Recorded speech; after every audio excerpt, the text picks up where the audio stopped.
would just be 2 natural log of x plus c. Nothing weird on that one. Got it? Alright, so what if instead it looked like that? Would you have to use u substitution on that? So, with these kind of problems, and the ones that involve natural log, usually it's the bottom that you're going to let u be. Okay? In the past, when we did the power rule, it was what was inside the parentheses that we let u be. Right? Or that was most of the time. It was something to a power, and so we let the inside be the u. Oh, if it was sine or cosine, it was like of whatever sine or cosine was. Well, here we're going to let it be the bottom. So we're going to let our u be 2x minus 1. And then what's our du going to be? 2. Okay, so you look and see. Is 2 in the problem? Yeah, it is. So I can now rewrite this as the integral of, you can put du over u if you want to, or you could just put 1 over u and like your du is just out there, separate. Because I think if you put the du on the top, that might confuse you about what the antiderivative is. Question? The du what's on top? So what is the antiderivative of 1 over u? Natural log of u. Technically, there's an absolute value there. If you put parentheses, it's okay. But basically, the absolute value is there to let you know that it's only positive because you can't take natural log of a negative number. Don't forget to go back and substitute what u is, and then plus c. Questions on that one? So basically the same as what we did before, except most of the time you're going to end up with like a 1 over u on these kind of problems. So if you were going to do it. Okay, so let's try this one. The integral of 3 over 5 minus 2x dx. So what would u be? Okay. And then du is going to be negative 2. Okay, this is a problem where the negative 2 isn't there. Okay, some of you got confused on this on the test when we did this, but the 3, I just bring it outside. Okay, because I don't want that to be a confusing part of our antiderivative. We do have to put a negative 2 in there, but if I put a negative 2 in there, I have to put a negative 1/2 out there, so we got this negative 1/2. Now, the negative 2 is the du. The 5 minus 2x is the u. So how do I write what's inside the integral?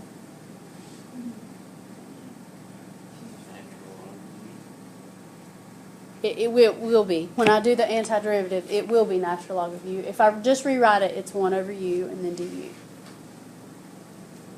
Okay? So now when I find the answer, I have negative 3/2 natural log of u, which natural log of the u was 5 minus 2x, and you plug it in.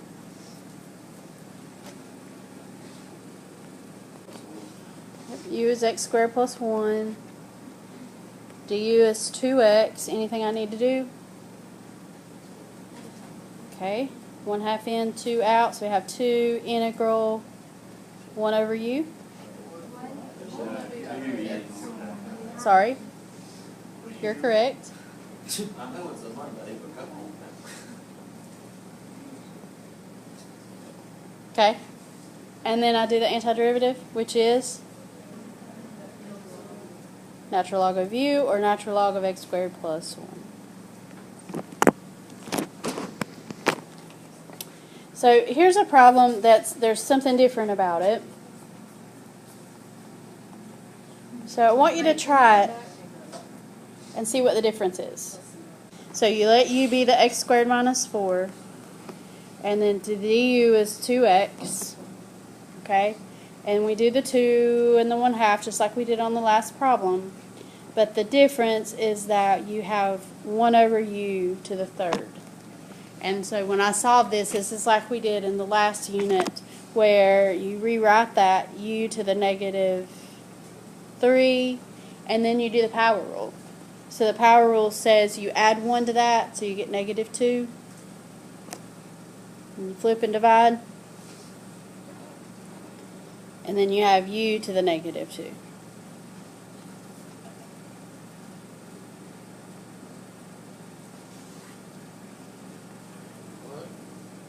But another kind of problem would look something like,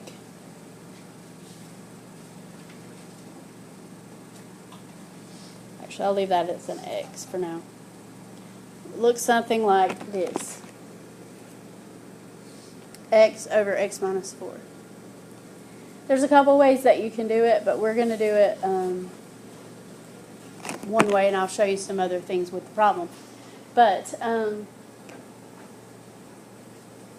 if you tried to do u substitution here, what's the problem with u substitution? What? Derivative would be 1, that's okay. So that x in there is the problem. Because if I rewrite everything with u's, I still have an x in there, and I can't take the x outside. You can't ever take an x outside. You can always take numbers outside, but you can't take x's, okay? So that x is a problem. Whenever the top and the bottom have the same degree, we're going to use division to solve it, okay? Division is something you probably did in pre-calculus, hopefully, or Math 3. There's synthetic division and there's long division. So I'm going to remind you of synthetic division first, okay? What we're going to do is we're going to divide to rewrite the problem, because rewriting the problem becomes like just a problem that you end up solving, but in order to solve it, we have to use division. When you did this in Math 3 or pre-calculus, you were doing it to find the roots, and after you divided, you did quadratic formula and all this other stuff. You don't have to do that here. We're just dividing, okay? You can use synthetic division if the power on the bottom of like the x is 1. If that was an x squared on the bottom or an x to the third, you really have to use long division, and I'm going to show you that too. But let's talk about synthetic division first. Okay? Synthetic division, you start off with what you're dividing by, the x minus 4. You make this little box thing, and you change the sign. So we're going to change it to a 4. Whatever it is on the bottom, like x minus 4, x plus 1, you change the sign and that number goes in the box. Okay? Now, what you're dividing, which is the top, you take the coefficients and you write them out on the beside of this box. Okay? And you have to do it from whatever power you have all the way down to 0. Okay? So we have a power of 1. The coefficient is 1. So we put a 1. And then there's not a number there, but we're going to put a 0 in the number's place. If it was like x to the third and then 0, you'd have to put a 0 for the x squared place and a 0 for the x place. I'll show you one like that in just a second. Okay, questions so far? All right, the rules about synthetic division. You bring down the first number, and then you multiply this part right here. So you bring down the first thing, you multiply, it goes there, and then you add. And I'll show you one where the problem's longer, where it's easier to see all the process. But then if there were more things, you would still multiply, and it would go there, and then you would add. Okay, multiply and add. Does that look familiar? Okay. All right. The last number is a remainder. And then the thing before it is like a number. And then before that would have an x, and before that would have an x squared, and then so on. Your answer is always 1 degree less than whatever you started with. We started with the x, 1 degree less would be just a number. So that's why we end up with a number. So we have rewritten this integral now as 1 plus, okay, if you have a remainder, you have to make a fraction with the remainder. So it's 4 over whatever you were divided by, x minus 4. So now we have to find the antiderivative. So after you divide, then you find the antiderivative. Okay? Do each part separately. If you want to do integral of 1 and then integral of 4 over x minus 4, you can do that. Or you can just kind of think about it. So, the integral of 1, what do you take the antiderivative of that gives you 1? X. So I know this is x. Okay, so this next part, you have to use substitution on. Now, I'm going to give you a trick with u substitution and natural log. If the derivative of the bottom is 1, you really don't have to do the full u substitution. We can just know what the antiderivative is, because if the derivative is 1, you're putting a 1 in, you're taking a 1 over 1 out. You're not really changing anything. Okay? So what is the antiderivative of this if I were doing all of that? 4 natural log of x minus 4.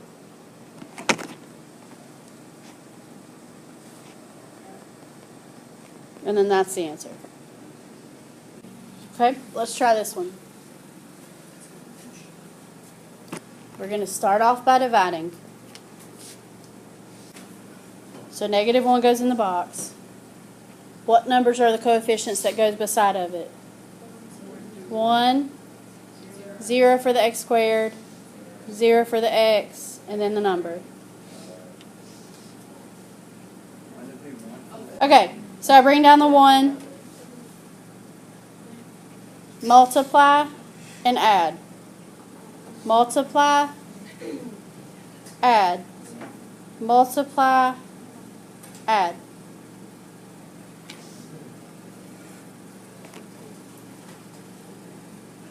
So if I rewrite this problem, I would have the integral of what? X squared minus x plus 1 minus 4 over x plus 1, because this is your remainder. And then you do the antiderivative of each piece. So what's the antiderivative of x squared? Add 1. Okay, and then antiderivative of x. You can write it as negative a half if you want. I'm running out of room here, so antiderivative of 1 is x. And then the derivative of the bottom again is 1, so I know that I can just do the problem, and what would I get?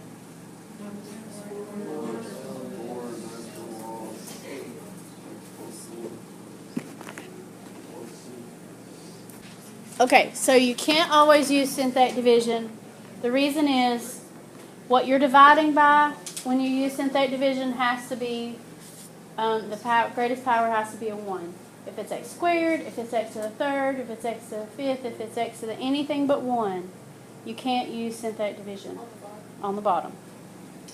Also, if there was a number in front of that x squared, there sort of is a way to do it, but it's kind of a weird way, so I would do long division as well if there's a number in front of x. Okay, so if the power is bigger than 1, or if there's a coefficient of x, you're going to use long division. Okay? Long division means the elementary school kind except with x's. So whatever's on the bottom goes on the outside, and whatever's on the top goes on the inside. Again, if you're missing a term, you do want to write that term in there. So like if you were missing an x, you would want to write 0x. Okay? Question so far? Okay, so you try to figure out, okay, what do I multiply x squared by? Don't even think about this whole thing. Just think about the first part. What do I multiply x squared by that will give me x squared? 1. So I'm going to write a 1 up there. Okay? When you write the number up there, you have to multiply. When you multiply, you have to multiply by everything that's here. Okay? So 1 times x squared, and then 1 times 1.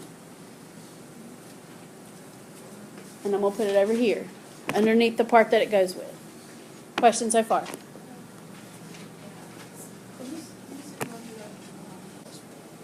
Well, it's a plus 1 because it's multiplied, but now we're going to subtract. So we're going to change it. Okay?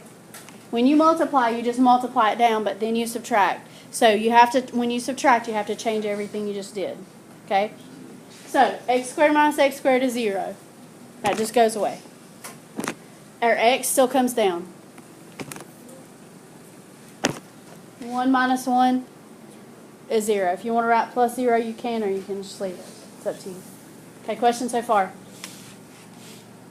Okay, once you get down to something where the degree is less than what you started with, that's the remainder. Okay, so I don't have to go through the process again because x is 1 degree less than x squared plus 1. I can't multiply x squared by something to give me x. Okay, so the remainder is x. Which means when I rewrite the problem, I would have the integral of 1 plus x over x squared plus 1.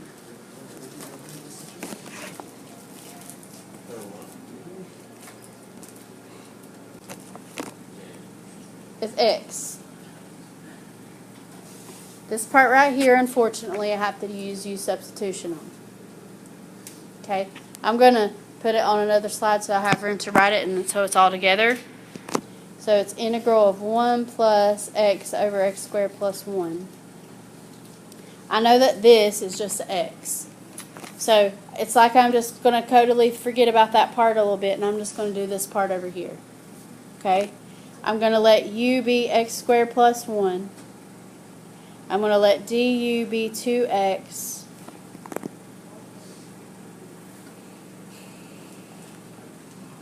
So what does that mean? So there's going to be like a 1/2. I'm just going to put an integral sign there so I can sort of see what I'm doing. So I have to put the 2 in, the 1/2 out. So that's the same as 1/2 integral 1 over u, which is What's the point?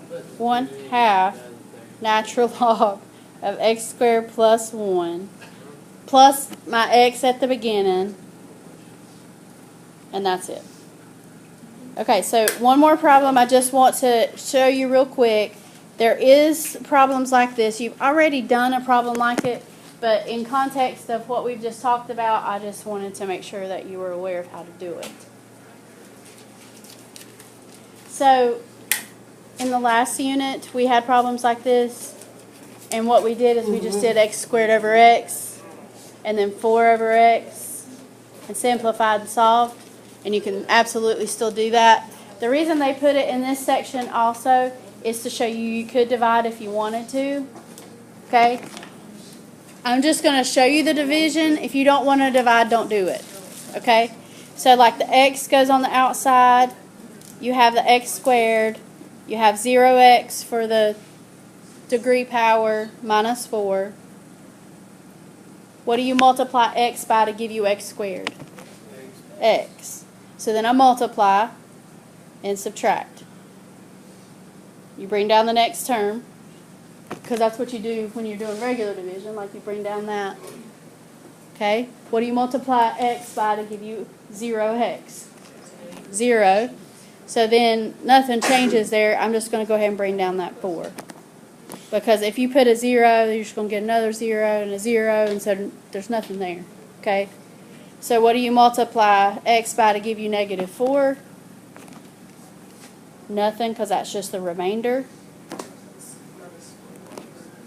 So it's x minus 4 over x. But guys, if you think about that at the original problem, if I would have done x squared over x, you would have gotten x. And 4 over x, you get 4 over x. So you don't really have to do the division. Okay? You can just divide each one by it because it's just one term on the bottom. And get that. And then do the antiderivative, which is x squared over 2 minus 4 natural log of x.